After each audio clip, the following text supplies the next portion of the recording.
Psalm 19. The heavens declare the glory of God, and the firmament shows his handiwork.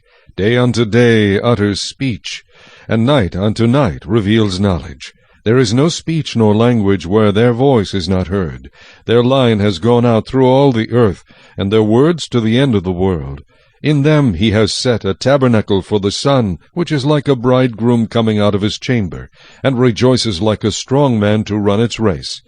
Its rising is from one end of heaven, and its circuit to the other end, and there is nothing hidden from its heat. The law of the Lord is perfect, converting the soul. The testimony of the Lord is sure, making wise the simple.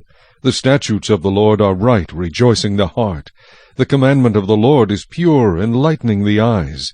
The fear of the Lord is clean, enduring forever. The judgments of the Lord are true and righteous altogether. More to be desired are they than gold, yea, than much fine gold, sweeter also than honey and the honeycomb. Moreover, by them your servant is warned, and in keeping them there is great reward. Who can understand his errors? Cleanse me from secret faults.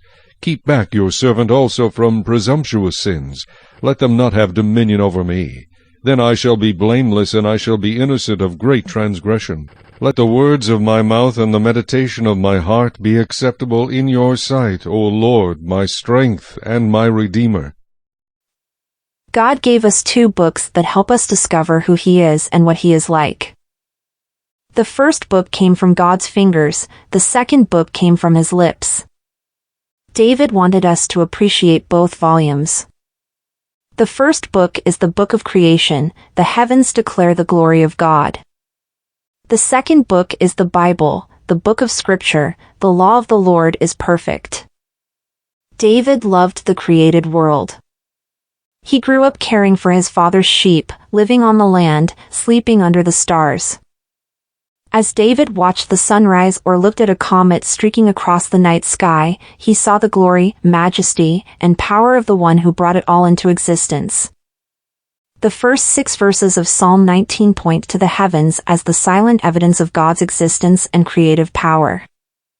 The problem we have reading the book of creation is that human sight is clouded. Ancient human beings looked at the sun and began worshipping the created object, not the Creator. Modern human beings look at the vastness of the universe and think that we are all alone, that this must have all come into being by chance. We need the light of God's second book to fully comprehend God's first book. In the Bible, we learn that God created this vast universe to show us something of His majesty and awesome ability.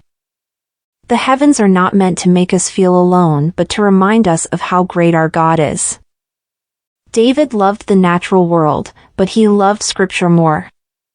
Think about how he described God's written word: perfect, sure, right, pure, clean, enlightening, precious, sweet. Is that how you think of the Bible? Or do other words come to mind: boring, difficult, irrelevant, nice suggestions but nothing to take too seriously? Read verses 7 to 14 of Psalm 19 again. They are good verses to memorize and carry in your heart.